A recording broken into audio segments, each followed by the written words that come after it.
I suggested that you should never live with Chinese, whether they are rich or poor, especially especially when they are Chinese live together in a bunches, because when Chinese live together, their bad habits will be strengthened and they will never be corrected.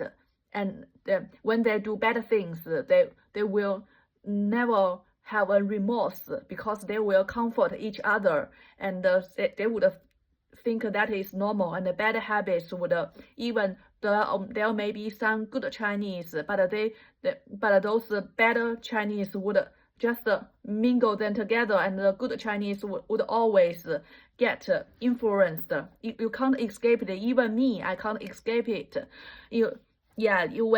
Because now I am, although I don't live with Chinese now, but I work with Chinese because my supervisors are Chinese, the postdoc are Chinese, and in my office, and all the other PhD students in my office are Chinese. And my haircut is so bad. It is just because I always cut it myself, but you can't cut it very neatly because my hand is clumsy. So I just ask. And then the Chinese suggested me to get a haircut from a Chinese barber. This Chinese barber cut me worse, so bad.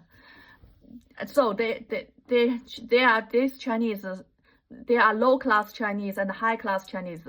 The low-class Chinese, they are always just like a rat. They don't communicate with other people. But the high-class Chinese, they would make those Chinese connect each other, just like this high-class Chinese who recommended me to have a barber in the Chinese shop. He likes China very, very much, so he recommended me to help those Chinese barber to cut, so to make them have to earn my money, but it's very, very bad haircut.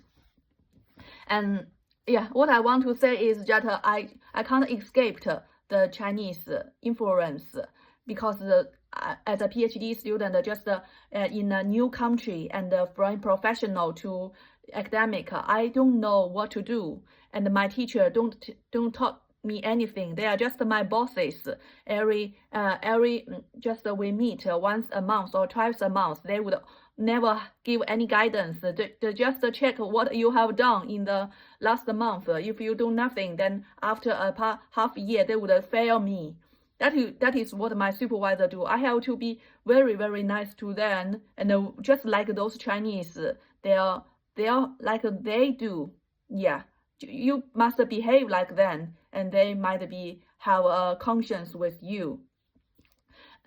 But I always reject that. That makes I think that's part of the reason makes my PhD progress so difficult. But I'm well done. I have submitted a top conference paper.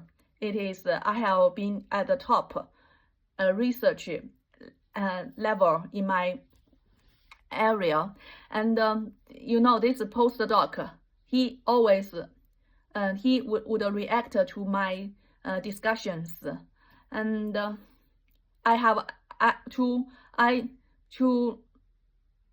just don't want to I don't want to that I own you something, so I just put his name to my paper. Then he would say that he has helped me a lot. He would like me to add his name on every paper that I published in the future, and all the students coming with those Chinese supervisor should have his name.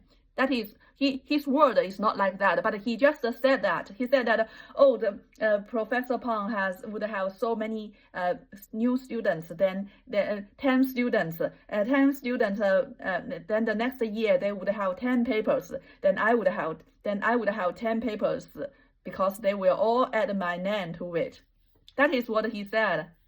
What I want to go back to the topic, that you should never live with Chinese, whether they are poor or rich. just last time that I live with Chinese is Chinese poor people. I think whether they are poor or rich, you can't live with Chinese. But if you live with poor Chinese, that's the most miserable. If you live with rich Chinese, that is not so miserable. But you can live. But you live with poor Chinese, that's terrible. That's hell. Just like my landlord, they are smugglers to UK about 30 years ago. They are really bad person. When I live with them, they scold me. And I just can't imagine in this new 21st century you can meet a people so low. And I used my boyfriend used to date with me in theater, and when we are having a theater, he would smile. He would look at me and smile to me, so cute. And but after I was so bullied by the Chinese landlord, my eyes was full of fear. When my boyfriend just so lovingly look at me, he just see me in fear, and from that day on, he never asked me to the theater again, and he never looked at me again. That's terrible. Yeah, I think that if I keep on living with those Chinese, my boyfriend would leave me. Because my boyfriend also had a mental illness. I think his being with me is kind of doing good to himself, because he said that just being with me, he had half of the mental illness pills makes he relieved. If I get him into influence him with the bad emotions, he would have more pills of the mental illness pills. I think he would desert me.